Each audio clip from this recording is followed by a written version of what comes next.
Good evening, everyone, and thank you for joining us for this conversation around Arsalan Athar's new book, 40 Days of Mourning. Arsalan is a writer based in Lahore. Their work explores themes of identity, home, and morality.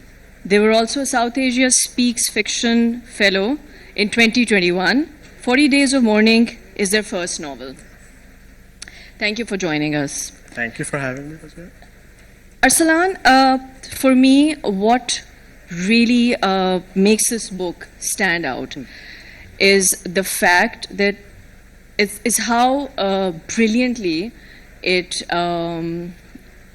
shows women living through history resiliently and quietly. When history tends to more often, very often, history tends to erase women or talk about that, all of that. I want to first start with the cover. What went into this, the thought process? I want to know all about it because it's a beautiful cover. It's a lovely cover. So the cover is something I was very invested in. Obviously, I really wanted people to judge the book by its cover fully.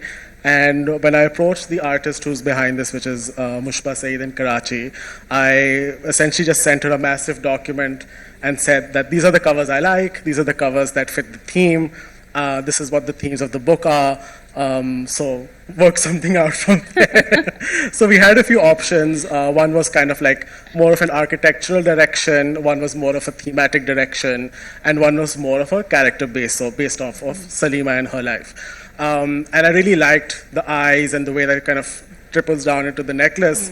And then we spent a very, very long amount of time finalizing the eyes. And we looked into all of the popular eyes of South Asia. And we had them I have a weird document with just close-ups of eyes on my computer. And from there we decided one that then we picked, and that's the eyes you're kind of seeing today. It also reminds me of the Great Gatsby cover, by the way. Yes. I think I mentioned it to you earlier. So you dedicate this book to all those who could never go home again. I find that line very moving. And I wanted to talk to you a little bit about what home means to you, considering that you write about Hyderabad, a place that, extensively, a place that you have never been to, but it seems that you're very... that you are connected to it very deeply. And you've also written about home in Sabah Kareem's anthology, recent anthology. So if you could tell us a little bit about that. So I think for me, growing up, because I grew up in Dubai and when I moved back, the question of what home is became very relevant. In our family, we've kind of been raised to kind of agnostic of the smaller identities. We're just kind of focusing, we're Pakistani, and that's the main one that matters. But then in sort of coming back to Pakistan, you realize all of those other identities matter a lot more than just the overall one. And my father's family is from Hyderabad, my mother's family is from Punjab. So I had to understand what those terms meant outside of just the words and the geography, because I didn't have an understanding of what it meant. Okay, what does it mean to me from Hyderabad? What does it mean to be from Punjab? So that was kind of the question that kind of came up. Now, of course, within the Punjabi side of my family, things are very well documented. There are lots of artifacts to kind of look back on, stories are kind of repeated, but there are lots of gaps when it comes to my father's side of the family. Not a lot of people spoke about Hyderabad. It's just the fact that we are Hyderabadi, that is kind of celebrated through food, that is celebrated through, the clothes that everyone wore and the way that everyone spoke, but it wasn't really celebrated beyond that in terms of a place or what it kind of looks like. So I think that that gap in the story became kind of an obsession, maybe an unhealthy one, I don't know. But that kind of, I wanted to sort of poke at that and see what does that mean and what are the things that kind of come up from there. But definitely not unhealthy, because it gives us this, it's given us this, yes. All kinds of obsession. So you said the story just before Operation Polo, when Hyderabad was about to be annexed by India. What made you decide that this is the time and the period that you're going to talk about and that you're going to set your story in? Yes. So yeah, I think I'll go back into a little bit of my own history here as well. Yeah. When I moved back and I came back for university, one of our tasks for a class was to write a personal history paper. And what that meant was writing about personal history.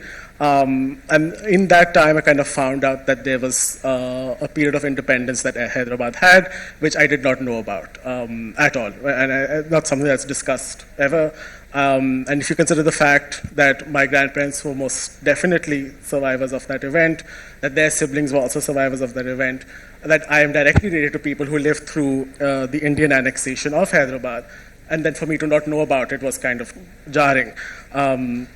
Obviously, with partition, also families don't talk about it. Lekin, it's a documented fact in Pakistan. That's our defining moment of nationhood. But there was nothing of the same magnitude for the annexation of Hyderabad.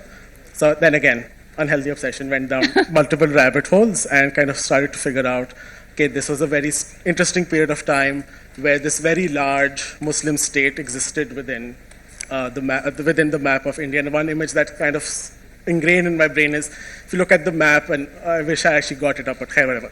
The map of India, independent India, sort of looks the way that it looks right now. There's a massive hole in the middle, and that hole is Hyderabad Dakkan. And it's kind of, those we never thought about it. The fact that such a massive state was independent within the larger state of India was something that I found very interesting.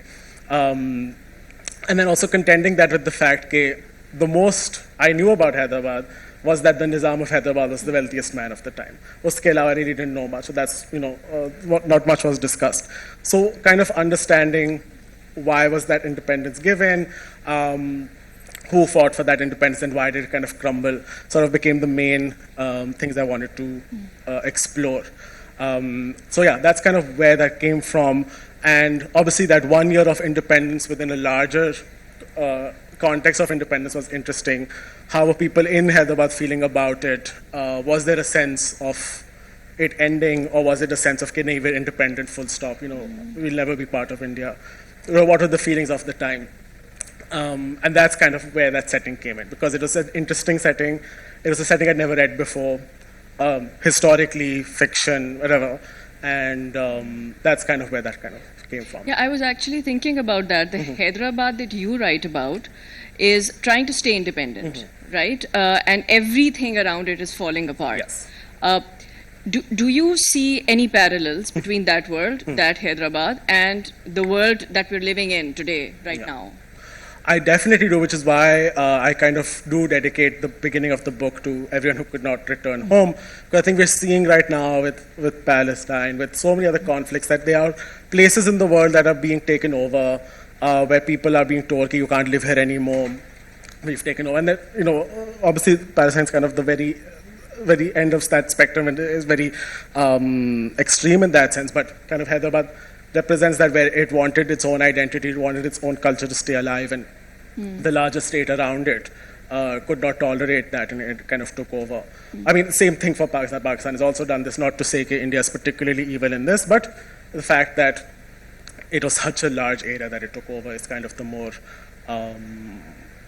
the more jarring thing to kind of think about. Okay, that kind of happened that way. Right. Okay, let's talk about the book a little bit.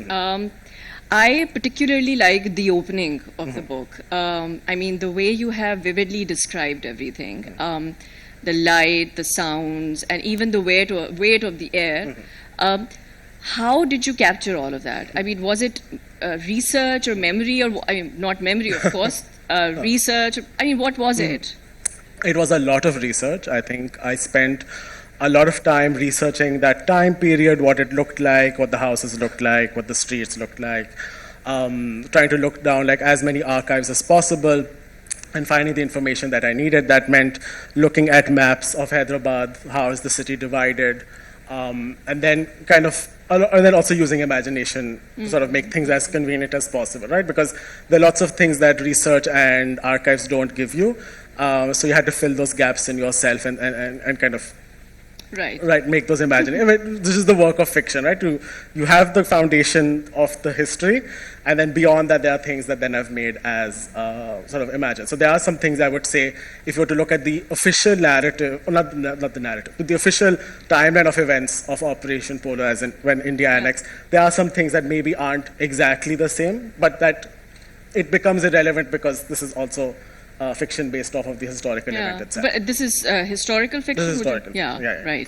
But going back to your question, it's about really figuring out what those places looked like, what the people looked like, and then also reading a lot of other historical fiction and figuring out how people talked about place and location there, and trying to emulate that within sort of like a Desi context, right? And then there are some things you could sort of fathom as kind of true, like Mughal architecture and kind of the Nizami architecture of the time were not as different as we imagine it. It was kind of similar. You have the similar arches, similar concept of high ceilings, checkered floors, all those things. So you're able to sort of take things from cross-cultural events and tie them together. So that's why I'm able to sort of create those the descriptions that I have, especially with the bazaars as well. And the gossiping. Yes, all of those things. These are things that are kind of universal in some senses, and the things that were maybe could make it especially Hyderabadi were the things I really had to research and like really look into. And this is also why I acknowledge at the end the work that a lot of Hyderabadi diaspora have done, where they have a lot of archives online, Instagram, on YouTube, of what that time looked like. And the memories of their dadis and their nanis and everything that sort of follows from that. So that's very good repository, very good access, knowledge base to sort of take from, which is why I acknowledge them, because it's a wealth of knowledge that kind of exists online for people who really. Right. For that time. Okay, let's talk about Selma. She is amazing. What a magnificent character. She's an intelligent woman. She's proud. Yes. She's sharp. But she's also she's deeply lonely. How did she come to me? So one thing I decided very early on when I decided to do this was that I had to be very intentional in mentioning that nobody that I know, nobody in my life is based off of Selma. Please, no one take offense. I don't know anyone like her. I'm not related to it. Combination of different. Okay. That I'm not. Right. Because writers do take liberties. Yeah. That I'm not. They are the people I don't like in my life who would not come to any of these events. Are the people who she has some percentages of.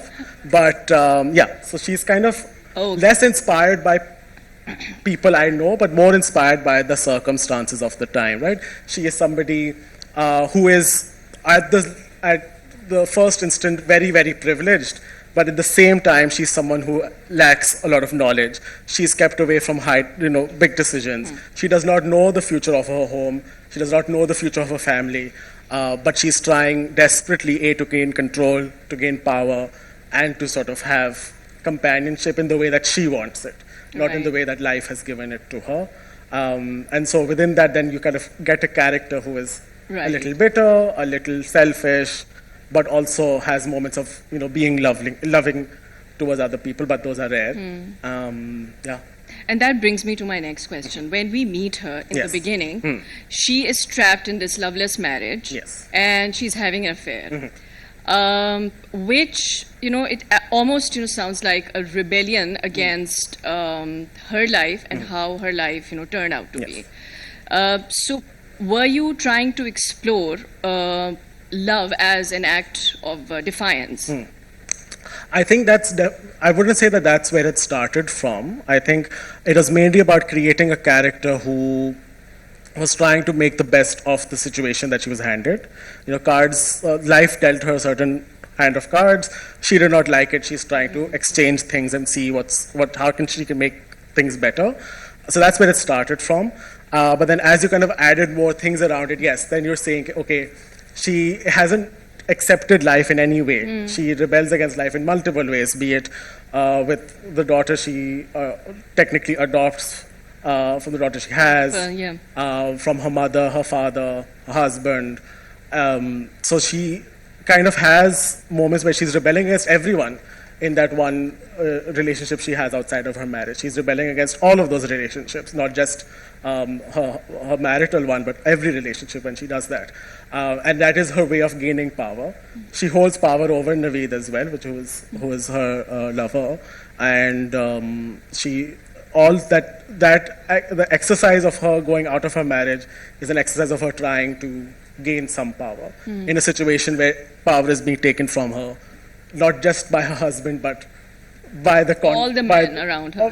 But then also by powers to be, if you really think about it. Hyderabad crumbling affects also very directly and indirectly. Also. And indirectly, it affects everyone. It affects everyone around her. And there's a line where Selma thinks men like to collect books, not read them. Yes. Was that your way of letting her speak back to the people or the society that confines? So, I would thank you, Vijaya, for attaching a lot of meaning to this line. Yeah, it's really nice. I really liked it. One of my favorite lines. But the reason why I particularly thank you for it is when I wrote the book the first time, I wrote it in first person, which everyone asked me why I did that. I have no answer.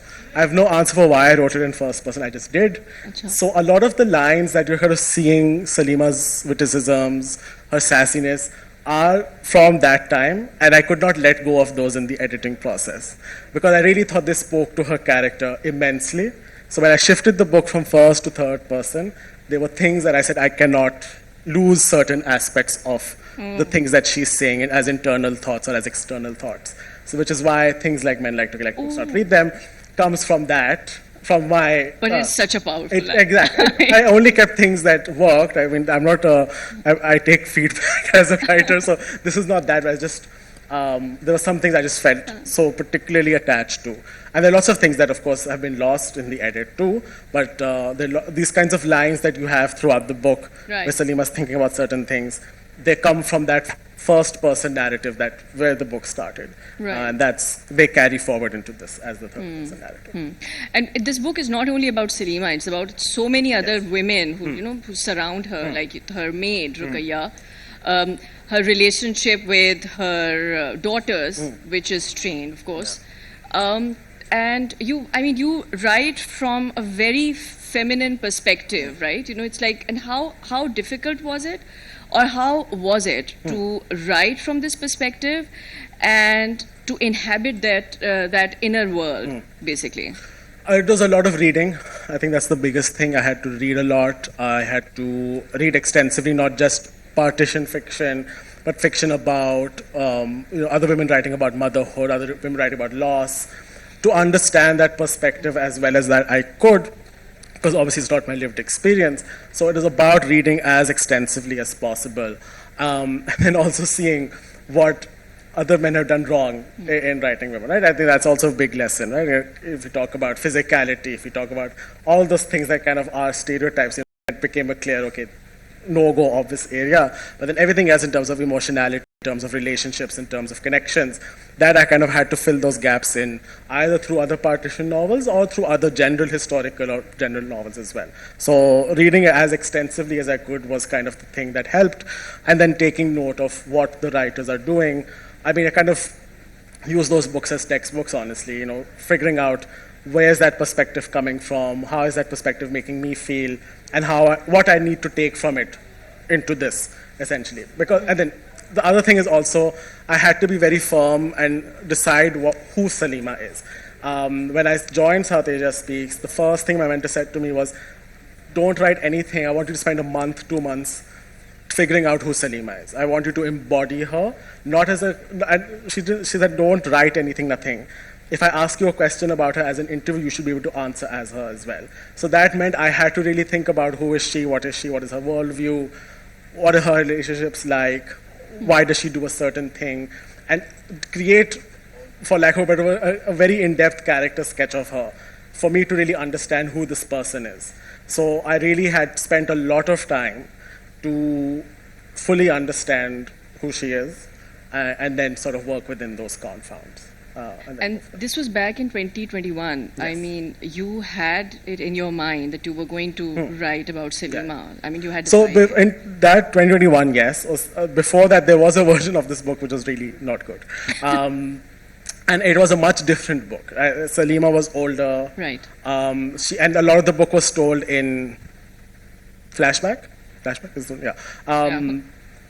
It was sort of written like that. So then when I kind of made her a bit younger, made it more present, then that really helped me write it out a bit better. And then I could easily construct the box or the general confounds that she would live in and who she would be in that sense. Right. So, Arsalan, you also talk about inheritance, the concept of inheritance. For example, this Salima inherits that Kali Pot necklace from the first wife. Do you see mourning, in some sense, do you see mourning as a form of inheritance as well? Salima spends her life expecting things. She's grown up in a very opulent way, right? And as she's grown up and lost people, she's expected things to come to her, be it her power, be it material things, be it immaterial things. But each time, life has held things back from her, which is what amplifies her mourning throughout, which is why she's always kind of in a state of mourning in the book also. So in a lot of ways, she attaches inheritance or sort of getting something out of that feeling of loss, feeling of death, but she never does. So that kind of extends her feeling of mourning because she isn't getting the material things that she's hoping for. What you sort of refer as the Kali Po, right? And I mentioned that because, in Hyderabadi culture, that's something that's given to a wife at the time of marriage, but Selima is not given this. And obviously, when you read the book, you realize the marriage is not a perfect one as she steps into it. So that is her initial mourning, because she's not given the thing that she was expecting, and she gets it from someone who's passed away at the point of their death. And so, supposedly very significant, basically, yes, this thing. Yes, this is very significant. So, I mean, you kind of compare it directly to what Hindus wear as Mangal Sutra, so it's this direct comparison that way. So, throughout life, she's been expecting things. Life, knocks her down, and she has to deal with her new circumstances, but she actually doesn't. She always, tries to move ahead, but things eventually catch up with her, sadly. Right. So let's talk about language a little bit. You write about Dakhni, right? With a lot of reverence, and you make a conscious choice to not italicize Dakhni and Urdu words. So I was listening to this podcast by this Jamaican writer, Marlon James, where he mentions that writers from the post-colonial states, what they should do is that they should take ownership of English as language. They should make it their own, and they should shape it to the culture or to the form of the culture that they're living in. What do you see any resemblance between that idea and what you were trying to do with your writing? Yeah, I think that kind of conversation of italicizing words in another language have been kind of top of mind, at least for the past 5-10ish years, where italicizing has become a very, very frequent phenomenon, where to the point where it's actually made fun of online, where chai is italicized, dal is italicized, blah, blah, blah. So I've always had a problem with it, because I don't like the fact that you have to explain things when Google exists. If the thing exists, just, Google it and you'll find out. Or just sort of let the meaning reveal itself to you. Oftentimes, the meaning often just, reveals itself to you. So that is the conscious choice, as I do not want to italicize the words, because also it kind of creates, visually speaking up, you're reading a paragraph and a line is italicized. It sort of breaks the experience, at least for me. So I didn't want that for my book. I didn't want that for the story. So I kept it the same throughout. And it was, I definitely agree with what Marlon James said, right? It's about owning the language. It's about owning it throughout. And I often think about when I grew up, I think Pakistan mainly at the O levels, correct me if I'm wrong, English is offered as a second language. It is. In Dubai, it was offered as a first language. I think it has changed now. I don't know, I'm not sure, but yes. The fact that all of us in that school, all of us were Desi, and we accepted the fact that English was being taught to us as a first language. But our first language is technically our mother tongue, right? It's Urdu, it's Hindi, whatever. It's all these other languages. We were taught English as the first language. So we were given that ownership also, technically by the institution of English. So we've grown up learning it. I'm speaking it right now, you're speaking it, I've written in it. I own it as much as a person who's born into English is. So why not use it directly in that way? Especially given now with technology, most of us type Urdu in English also, which is separate conversation on whether that's right or wrong.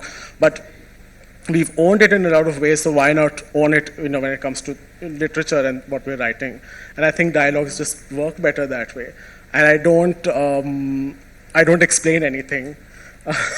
Which I'll ask you if that was maybe a difficult experience for you to read that, but I don't explain any of those things, right? And I would hope that the meaning of things. Yeah, that is how it should be. Yeah. And I particularly found your dialogue and the expression, the phrases, they were very, very moving, very flowy, amazing.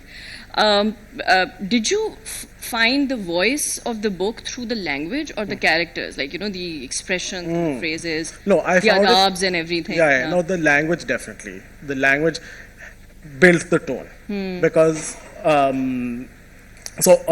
what we sort of think, a lot of people see the Urdu that's spoken in Hyderabad as a dialect, but people there see it as a language onto itself, and I kind of explained that in the beginning. Because over here we speak Urdu as sort of Urdu as it's meant to be, this kind of Persian, Hindi mixed language. But because Hyderabad is so much down on the continent, the Urdu there is highly influenced by Tamil, Telugu, Kannada, all of the languages around it. So the Urdu that's spoken there has that influence throughout. It's spoken with that. If you ever hear a South Indian person speaking in their language, the tone of language is different than the tone of Urdu. Right? Urdu kind of flows more better. Well, not better, sorry, that's not right. But it flows in a different way, more lyrically.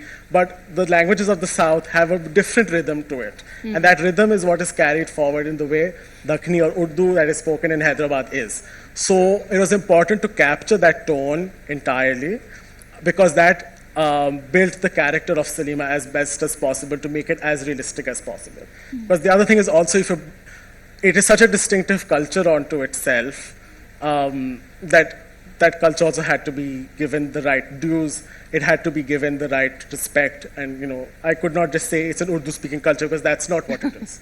It's a very different culture onto itself. So I had to be very careful when I was writing that out to sort of make sure it's covered and that tonality is covered throughout. The sensibilities are covered throughout. Because there's this general assumption that that is also Urdu-speaking culture. Yes. Yeah. I think Pakistan, we kind of conflate all the cultures that kind of, again, we call Mohaji culture as the same, but it's, Bihari culture is different, Hyderabadi culture is different, people who come from UP have a different culture, so it's all different within that. And of course, since I'd focused in on Hyderabad, and again, credit to all the people who upload these fantastic interviews of their relatives on YouTube and you're able to really pick up how they're speaking and the terms and everything. So that kind of really helped to kind of move things along and create that tonality. Right. Arsalan, you have mentioned in towards the end of the book, in your note, author's note, I think, that speaking about morality is very close to your heart. Now, in this specific book, we see that no one is specifically right or wrong. People are making decisions based on their circumstances. So was that a deliberate thing that to explore morality as a product of your circumstance? Yes. I was very intentional in making all characters of the book, once you read the book, you will not have a concrete final view on anyone. Right. That's what I wanted. That's very intentional on my part. Nobody is specifically likable or unlikable. Yes. Selma especially is obviously very complex. Very complex. But everyone else, her husband, her maid, her dog, everyone is on the spectrum of likable and unlikable. And the hope is that with each page that changes. When I had my friends sort of read the book right before it was published, just to sort of check for grammar and tenses and everything, a lot of them had the most hilarious comments because it would literally go one page of, oh, I hate Selma, I hate her guts, and she's horrible, to the next page being like, hi, bichari Selma, this is so bad, and she's like, what can we do for her? So, and that was also incredibly validating. I was able to see that the characters, the perception of her moves as I had hoped it would. So yes, the main tool through which I was exploring that was through morality. Everyone is making moral, immoral decisions. There is a overarching, which still exists, overarching culture. Everything should be moral, but obviously not everything is moral. So playing around with that. And of course, Selma is the most extreme example, right? She goes outside of her marriage. She is immediately an immoral person by anyone's reading. But once you understand her reasons for it, you kind of move towards. It's a layered personality. Yes. I mean, she has gone through so much Gone through in so life. much. Yeah. So you kind of understand why she's done this extremely immoral thing, but you kind of still, that assumption of immorality still exists. So she's obviously still in that spectrum of being unlikable, but I think it changes. And I would love to know, as people read the book, how they feel about her and about the title. I mean, of course, once you've read the book, you know what 40 Days of Mourning is all about. Yes. But for the people who haven't read the book, what did the title mean to you? If you could. Yeah, this is another product of original version versus the current version. Oh, okay. But it still carries, I feel, which is a particular death that happens in the book, and everything that follows that one death was supposed to happen within the 40 days. But when you sort of think about it mathematically and time to travel and all of those things, they realize that 40 days actually doesn't work. But regardless, Selma goes through multiple deaths in the book. There are literal deaths that happen, but there are multiple life deaths that happen with her. And with each one, she's sort of gone into this mourning that happens. And then at the end, you have a very visceral, mourning that happens as the city crumbles around her. So yeah, that's kind of where that came from. I wanted to root that within the very, cultural notion of 40 days. 40 days of mourning, yeah. And kind of rooted within that. But yes, originally it was meant to be that one death would happen, and then within 40 days things would happen. But it made more sense to kind of explore each death that she kind of experiences, literal, metaphorical, and sort of take that forward and see how she explores those things, and how each knock that she gets in life, how she deals with it, and what decisions she makes to keep going. Right. And if you were to revisit this world, would there be any thread or a character that you would want to take forward, or is it complete? The story is complete now? The story is pretty much complete now. I don't really see this extending beyond that, because the ending, I really contested a lot with the ending. I changed it a bunch of times, but the ending that exists today is the ending I'm the most happiest with. Right. Yes. I really wanted, I first really, because it's such a moral, immoral tale, I really wanted the ending to be that moment of morality, but that was boring to write. That was just very boring to write, because I'd spent all of this time writing this really fun kind of spectrum that I didn't enjoy, that kind of, having that kind of moral high ground. I was like, no, that's not what this is about. That's not what Selma is about. So I kind of, it's neither here or there. But but the story is complete. The story is complete. Fine with the ending. I'm fine with the end. I like the ending. Okay. It was amazing. So, I mean, finally, if you would like the readers to take one emotion or feeling home from 40 Days of Mourning, what would it be? Well, one thing, I mean, this is not to negate the question. I just feel like that's something that readers should answer. But I mean, once it was out, I read it again after a while. And I think the emotion that sort of comes from it is, regret is not the emotion, but kind of contending with the loss, I think, is the main thing, because this is like, let's say, one story of a very specific instance of partition. But how each life that existed back then, that went through this traumatic experience, what are the different things they sacrificed, what are the different things they left behind, and also kind of being active in terms of understanding the decisions people take around you, right? No one decision is as one-dimensional as we think it is. There are layers in everything. It is easy to judge Selma for having an affair. Very easy to do that. But if you open up to sort of understanding why she does it, then you have a different, nuanced, approach. And that applies, I think, to everyone, and it tries to people we might know in the past whose decisions we don't understand today.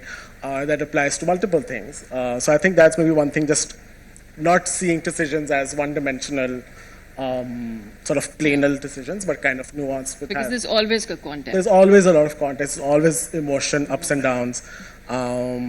So yeah, that would be one emotion. I don't know if that's an emotion, but feeling. Yeah, a feeling. A feeling that, you know.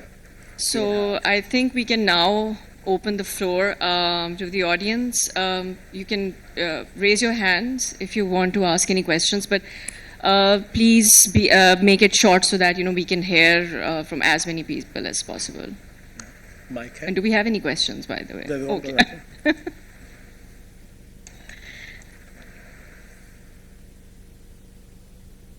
Is there a mic that we can?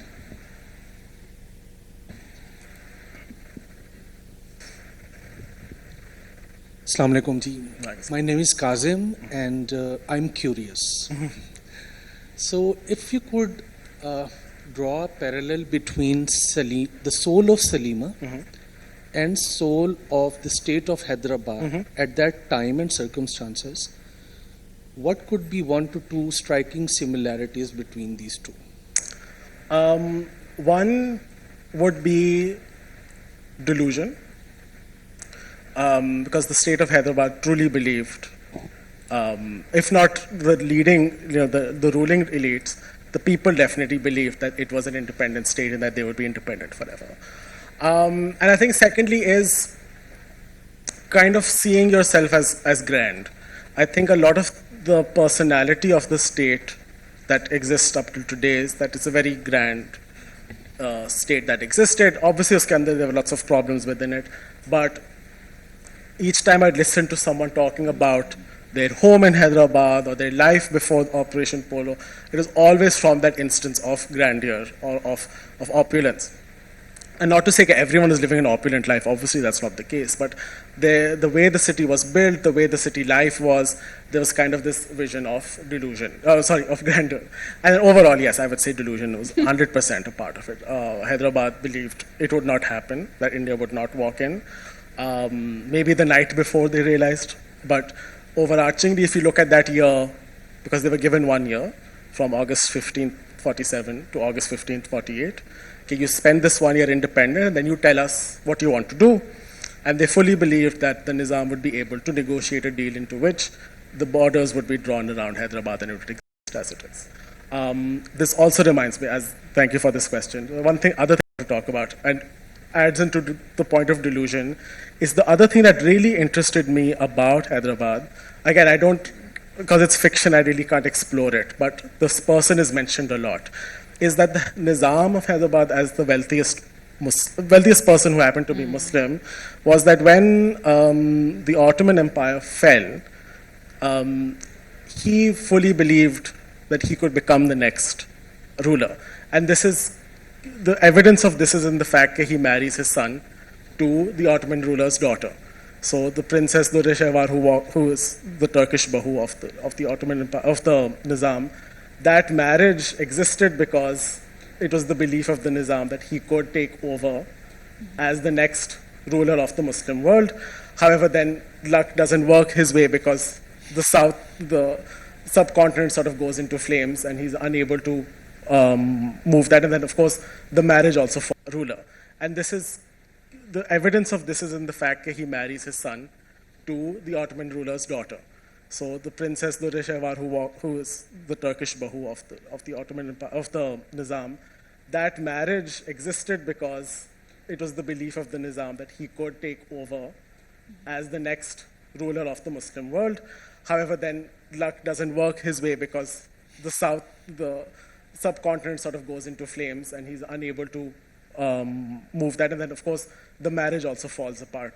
But he fully believed that could happen. So there's a lot of delusion and grandeur, I would say, between the soul of Selima and the soul of Hyderabad. And both of those things sort of crash in the book. So yeah, that's kind of what I would answer that question as. Do we have... Angela has a question. Yeah, okay.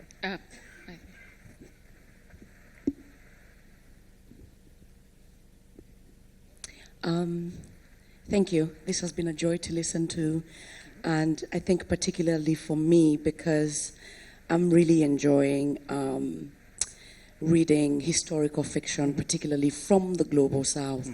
And I think it's a genre that has a lot of potential, and that I hope that we invest a lot more into writing and into publishing. Two questions.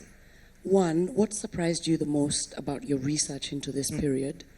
And then secondly, what archival resources would you have wished to have? Those are two very good questions. The thing that surprised me, outside of the fact that there was obviously independence for a year, was just the fact that sort of when that marriage happened between the Ottoman ruler's daughter and the Nizam of Hyderabad's son, she sort of moved in, the Princess Durishawar moved in, and she really opened up society within Hyderabad, right? Hyderabad before was a society where burqa and parda was the main avenue through which women operated. And for her, as the ruler of the Muslim world's daughter, to come in and say no parda, only girls will get educated free of cost by the state, was a massive deal and was the biggest cultural war that happened at the time, where people both loved her because she was this gorgeous Turkish woman, but they also immediately hated her because she stood against the values of the time. Salima is somebody who is a very big fan of Dureshawar as the princess, but Salima also recognizes that there are people who hated her. And this is a very big cultural war that happens within that moment, where this figure of sort of the person who comes from the ruling family of the Muslim world is coming in and saying, no hijab even, actually. She does not cover her head. She comes in, she wears the sari, which is a hilarious image of this really tall Turkish woman wearing the sari, but she comes in and she liberates the society for women entirely. And to this day, all of the hospitals and schools that she erected stand with her name, even though India took over. And now currently, yes, the PJB government wants to change the names, but Hyderabad is standing very much in saying we do not want her name to be removed because she is that important to us. And then archival, if I could go and see things, I would have made things a lot easier. I think sort of just seeing how the plan for Operation Polo happened, what the documentation for that was, how did India decide to go in, because actually India didn't go in with their army, they went in with the police, which shows that the Nizam's army was rather ill-equipped. Again, delusion. They thought that they were very well equipped, but they were taken down by a form of delusion. Yes, they were taken down by the police, not by the army. And so I really wanted to see how that happened and what the decisions were. How did they decide where to hit first? Because they kind of went around the perimeters, hitting the farmlands first, and then going in towards the main city of Hyderabad. So what that decision was like, and then also seeing what the actual damage was, because the state numbers versus what people today carry as the numbers are vastly different. So that would have been fantastic to see, but sadly, geography, politics, visas mean that I cannot see that as it stands today. Yeah. Right. Do we have any other questions? No, I think. Nobody has any other questions? Oh, Yasmin. we have another question. I'm very excited to read the book, so thank you for this wonderful conversation. I would love to hear a little bit about the publishing process, because I've heard a little bit about it, but I'd like to hear maybe why you decided to go down the path that you did, and also what you found surprising, challenging, rewarding, etc. That's a very good question. For everyone's context, I am the publisher of the book, which is my favorite answer to give when someone asks who published the book. I'm like, I'm the publisher of the book. So, that decision was not an easy decision at all. So when I finished the book the first time, I, much like Salima, was delusional, and I sent the book out into the world. And I said, this is great, perfect. I've written a book, of course, people will publish it. So between the first time I sent it out to agents and the second time, which is the more recent time, I found that outside of craft, everything else mattered, right? Where one agent asked how many followers you have, and the other one asked who can write your blurbs for you, and I was like, this is your job, right? My job is just writing the book. Followers question is just so irritating. Followers question really, yeah. Just I really thought of lying in that application, but I didn't. But there was all of these things, and then obviously it's such a deeply, it's a very deeply South Asian story, right? And if I was to publish this internationally, or go to the West first, because India is not the option we can go to because of our trade ban, I would have to explain everything. Each page would have to be explained. And that wasn't something I had the patience to do, which might not be the best, the right, authorly answer to give. I just did not have the patience to sit and explain to somebody what it meant. So I'd gone through a round of edits already. I'd worked with professional editors, and I had gotten good feedback from literary agents, but always the counter was that we cannot market it, right? We can't market this book because it fits into too many different buckets. We want one nice package. You can say it's this one thing. So I was like, okay, I didn't feel right about saying this is only historical fiction, because it's not just historical fiction. It's written in a contemporary tone. It is deeply South Asian. It's both, it's all of these things. So I didn't feel comfortable putting it down into that one label. So then I kind of talked around. Raza, who organizes Indus Conclave, was also just like, why aren't you just publishing it yourself? This doesn't make sense. And then as I kind of went through the process of agenting and getting those rejections, I was like, actually, this might not be that bad a decision to take.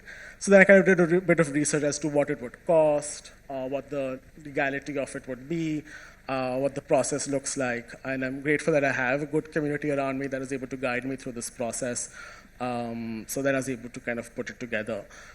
In terms of surprising, I think, I was blown away that the National Library of Pakistan was as supportive in the registration process. They were very easy to work with. The only downside was that I had to call them every day and tell them, where is my application? But the man was very sweet about it. And he was like, one day he's like, just call me tomorrow at 12, I'll have your ISBN for you. I was like, fantastic.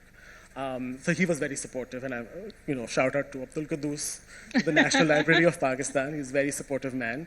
But the other decisions were surprisingly complex. Paper was a surprisingly complex conversation.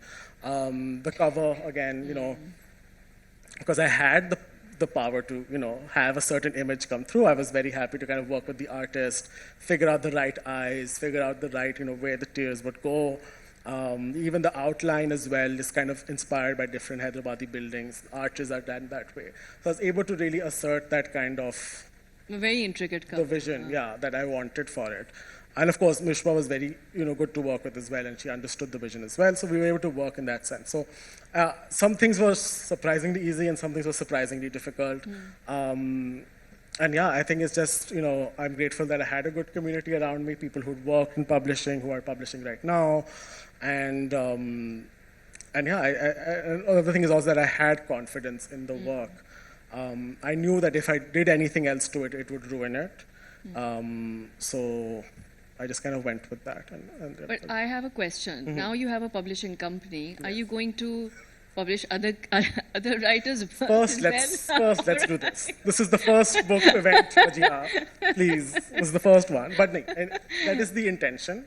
That is the intention. But that is a very nice intention, actually. But this needs to sort of, Yeah, of course. Yeah. First this one, then we'll talk. Do we have any other questions now? And I think we're done.